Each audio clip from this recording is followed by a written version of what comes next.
Hello everybody, welcome back. We are here to do another Kindle sample and hopefully cut down on that giant pile that I know I'm never going to cut down on because I keep adding them.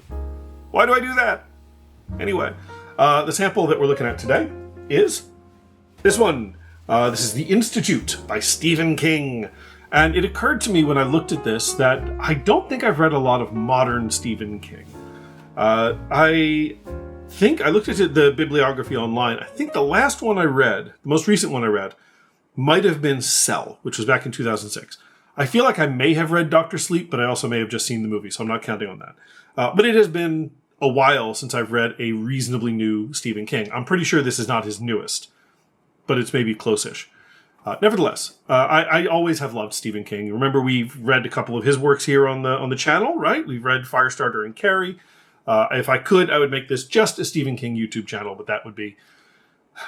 I'm sure somebody's done that already, right? Yeah, I'm sure somebody has. So anyway, let's look at the cover, as always. It's a very nicely designed cover, right?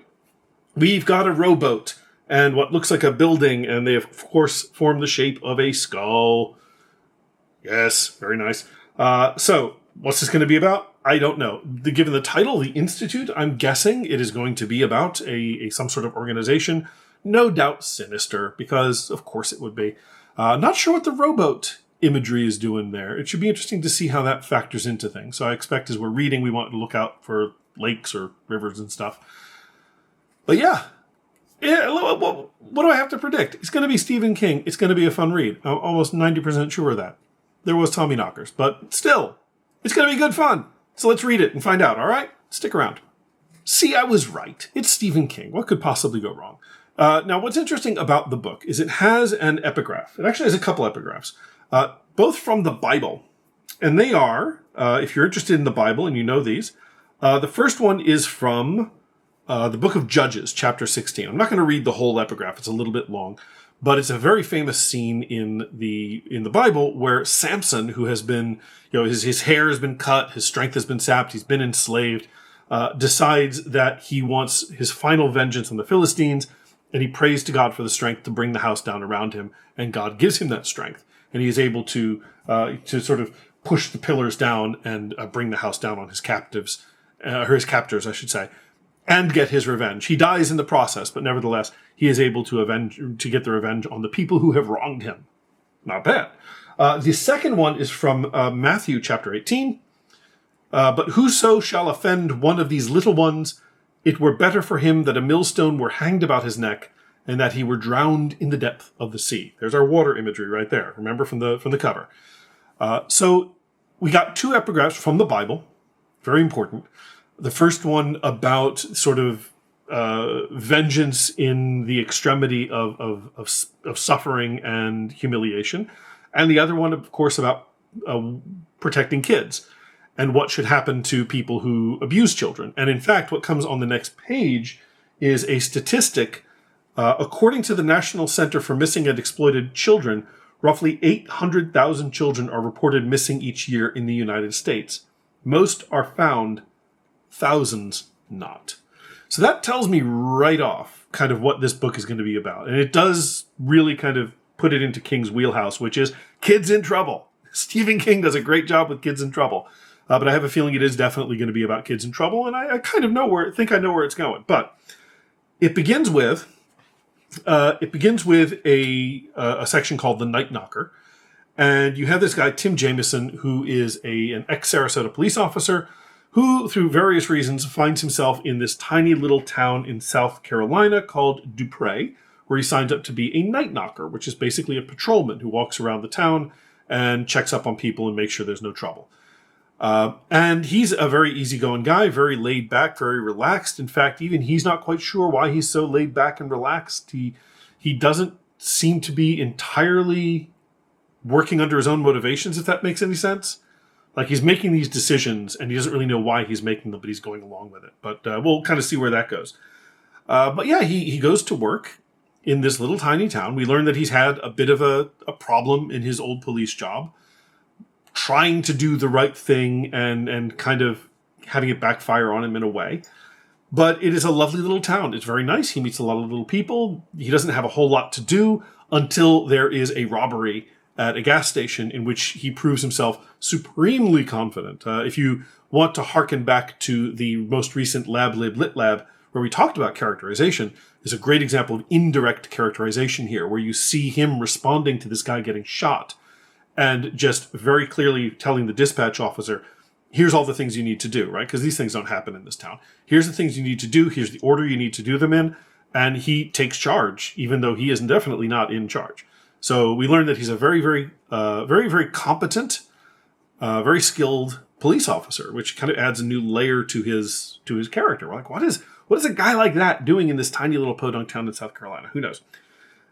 And then that's where it kind of cuts off. That section ends, and we go to a whole second section about a brilliant young boy named Luke, who is, I think, 12. And he is so good that his special little magnet school can't do anything for him now. He wants to go to two separate colleges. He wants to go to MIT and another one I can't remember. Two separate colleges at the same time. He's supremely brilliant, but he's also very grounded. Even just in the dialogue when he's talking to his parents, you get the feeling that this kid has not only really high sort of intelligence, but very good emotional and social intelligence. He's a nice kid who's fun to be around, who can talk to people very easily, who can understand other people's motivations, and he is probably also going to, graduate with several doctorates before he's, able to buy cigarettes. So he's a really neat character, and he's very nice, and his parents are great. It's a lovely little family, so of course, something has to go wrong, and indeed something does. We learn about a bunch of people in black SUVs who come to kidnap him from his house. And that's where the Kindle sample stops. And I got so excited. I was having such fun with this because it's Stephen King. This is what he does. And it's so nice to see, King is, he's, let's not lie, King's been doing this a long time. And it would be easier for a writer who's been doing it as long as King has been doing it, and who could probably just sell books on his name alone. It would be very easy for him to phone it in, and he's not. And that makes me really happy. That he's still doing what he loves, and he's still doing it really, really well. And as King has always been, it's a lot of fun to read. I like it. What's likely to happen next? Well, I'm guessing these folks in the black SUV are probably from The Institute, who clearly have not learned the lesson of young Charlie from Firestarter, which is that when you start picking up kids with powers, oh, did I mention Luke has powers? Yeah, he seems to be telekinetic. When he gets really excited or upset, things kind of move around him. So, good luck with that, Institute, because that doesn't end well for any of you. You didn't learn your lesson from Carrie. You didn't learn your lesson from Charlie. What's wrong with you? So I expect it's going to be a lot of that. Now, I'm really not sure what this Tim Jameson's role is. I expect he's going to get drawn into it somehow. In fact, the Institute might be in Dupre, South Carolina, and that's how he gets drawn into all this. And I think it will be... I hope Luke comes out of it on the other side intact, still a good person. I don't know if he will. It's hard when you get kidnapped. There was, from that end of the Kindle sample, there was a strong feeling that his parents were probably not going to make it through this kidnapping event. And that would make me very sad, because Luke is a good kid and his parents are good people. But I have a feeling that that's probably how it's going to end up for them. But yeah, my main interest is finding out if Luke makes it through this.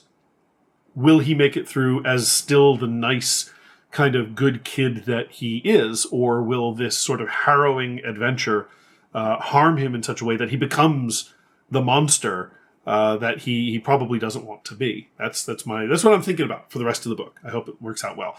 And of course, I hope the Institute gets their comeuppance. Again, I read Firestarter. Those folks deserved everything they got, frankly. And I kind of hope that wins. But and I also wonder if this is going to tie into, because we know that Stephen King has the larger kind of Dark Tower universe that he has, in which kids like Luke or Charlie or Carrie or Danny from The Shining are very, very important to the overall superstructure of the universe. So I'm interested to see if that kind of comes into play as well. Like I said, I haven't read a lot of modern King recently, so I may be a little out of date. But, the internet can fill me in. It'll be great. So do I want to read this? Of course I want to read this. It looks great. It looks like a lot of fun. I was so sad when the sample ended. And it's Stephen King. I can't say no. So if you've read this and you have any thoughts or ideas, please put them in the comments. I would love to hear from you. If you have any special powers that you want to get off your chest, let us know about that. that'd be great. But in the meantime, thank you all for sticking around. I really appreciate it as always. And yeah, I'll see you for the next sample. All right? Stay well.